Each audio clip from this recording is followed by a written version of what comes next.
Hey friends, Rabbi Jenny Solomon here in Raleigh, North Carolina, here on this week of Parshat Vayeshev. So we continue through the book of Genesis and specifically through the narrative of Yaakov, of Jacob's wanderings.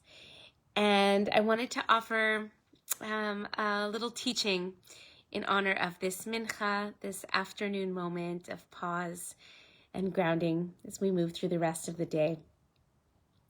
So we have this amazing first line of this week's Torah portion, which begins Vayeshev, Yaakov. That Yaakov, traditionally Vayeshev in this context is translated as he dwells. The whole verse is Vayeshev Yaakov be'eretz migurei aviv be'eretz Canaan, that he dwells in the land of his ancestors, his father's sojournings, in the land of Canaan or Canaan. But of course, Vayeshev also means to sit. So it seems appropriate to think about this line sort of playfully in light of our own sitting meditation practice, our prayer practice. So the Hasidic masters do something very interesting with this last word, Canaan, Canaan, because this land of Canaan, the root of this word, is also part of what the Hasidic masters label a quality of Hakhna'ah. Same root word, Chaf Nun Ayin.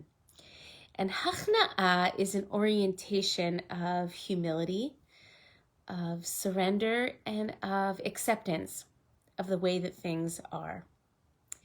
So here's what I want to suggest. Many of us sort of have the hope and aspiration that we will sit and meditate or pray or move or do any of these kinds of things that we know are good for our bodies and souls, sort of when all of the stars align, right? When circumstances and conditions are such that it's relatively comfortable and easy to do so.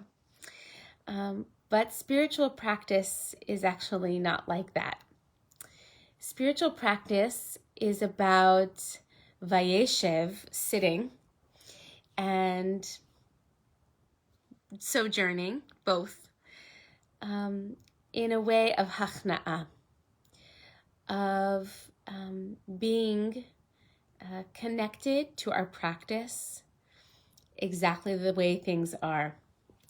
I can't tell you the number of times that I have sat down to meditate when my phone went off. I had forgotten to turn it off, or it vibrated, or a child walks in the room, or I hear screaming outside my door, right? So many things are arising always. Or I set out for a run and something happens, or I set up my mat for practice and something gets in the way. But that ability to discipline ourselves and open ourselves to spiritual practice exactly the way things are, with a quality of acceptance and surrender, not waiting for all the conditions to sort of line up perfectly for a glorious practice, that is this quality of Hakhna'ah. So I just bless us all with the continued persistence and endurance that this time is requiring of us in general, but also in our spiritual practice, right? We're all kind of holed up in our homes, many of us sharing spaces with lots of humans, our animals, neighbors, and sometimes the elements don't always align to help support us in our practice the way we might wish. But that's not an excuse to stop practicing and to stop journeying.